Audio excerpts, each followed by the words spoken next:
Hi guys, in this video I will be mentioning 5 tips to make your in-person sound a lot better. Let's get it.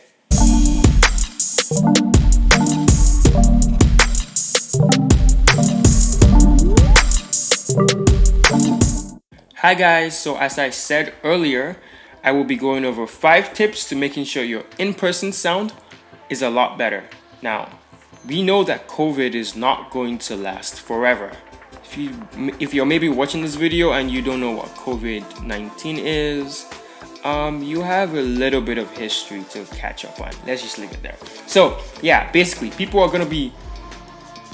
gonna want to come back in person to worship at your church, and you don't want the sound to be bad. Now, I don't know if any tweaks have been made. I don't know if any changes have been made to your in-person sound, but it would be nice for people to come back to the building and have good sound. So here are the 5 tips. So first one is acoustic treatment. This is the foundation, because really it doesn't matter what mix you're sending out. If the room is not actually treated properly, it's not going to be well. So what does that mean? That means that I'm basically saying you need to make sure that your room is set up in a way that when sound waves are leaving the speakers, they are not bouncing all over the place. That it's actually set up in a way that the sound is actually, how do I say this without being too techy, is actually received nicely in the room. Because whether we believe it or not, sound is actually physics. It's science. And there's a way your room has to be set up in such a way that the sound is not basically all over the place, right? So that's step 1. Step 2 is right speakers. Again, your inboard mix can be great, but if what is actually spitting out the output isn't, it's not going to come out clean. So I would suggest that you invest time to looking for what speakers are good for the space that you have, right? So you just don't, again, one thing I'm not for is just going out and splurging money. Which, I mean, if you have the money, it doesn't hurt. But at the same time, you also want to be prudent with the resources that you have, right? So you might not need a whole rack of speakers in your house, for your house mix. You might just need something a lot cheaper, right? And it works out great. It's nice as long as the quality is good. It's fine. Number 3 is EQ your room. Okay, so I don't want to get too technical, but basically there are certain frequencies that are going to be amplified in your room, and it basically changes from room to room. So you want to make sure that you are EQing your room to making sure that those frequencies are taken care of. I don't want to use the wrong term. I'm going to be doing a video later on, or I might actually leave a link in the description to how I was able to EQ my room, and how you can also do that too.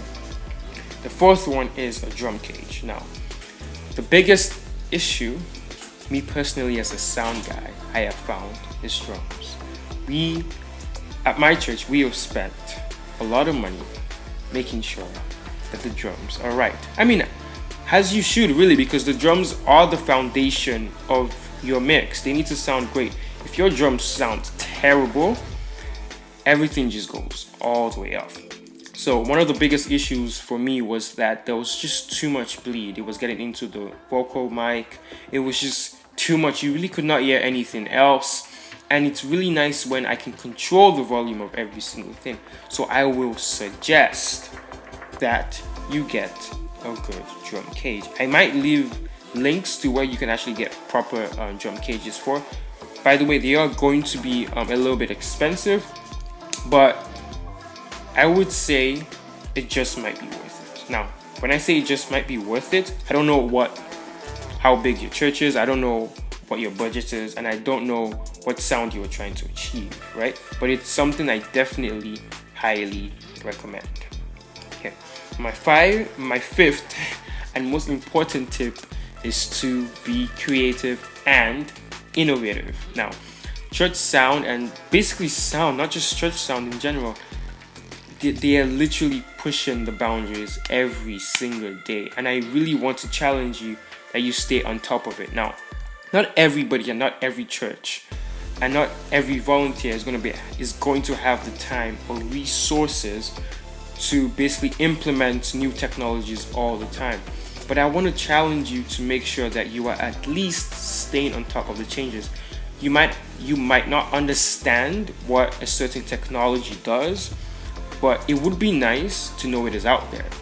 And just to chip this in, this is very important because when you start to innovate, you're going to start to run into challenges and you're going to start to run into problems. That's normal when you start solving solutions, when you start digging for solutions. And if you have a background knowledge on what technology is out there, it makes the process a lot smoother when you are trying to solve those challenges, right? And if you see a technology and the first thing that goes through your mind is, oh my gosh, I'm never going to need that, that just means you have not gotten to the level where you need it. Now, I don't want to make this video too long, but I'm just going to give an example. So the first time I saw Dante, for example, and it came out, and I was like, my first response was, that's just too much. Like, why do I need to set up an audio network? And then COVID-19 happened, and then we had to start going online, and then I had to start mixing with the DAW, and going through the USB out was way too unstable. What other option is there? Dante. See, that's how innovation works, because when you are innovating, you're going to run into problems. If you see a technology that you don't see the use for yet, you just have not innovated enough. And that's not necessarily a bad thing, because you are going to eventually get there. That just says, put it in your back pocket, write it down, copy the link, and when you get there, you will use it. So yeah, I hope this video has been helpful to you, and I really hope that you share this link with anybody who volunteers in a tech team, or maybe your pastor. Hopefully I can convince them to up their sound. And yeah, thank you guys for watching.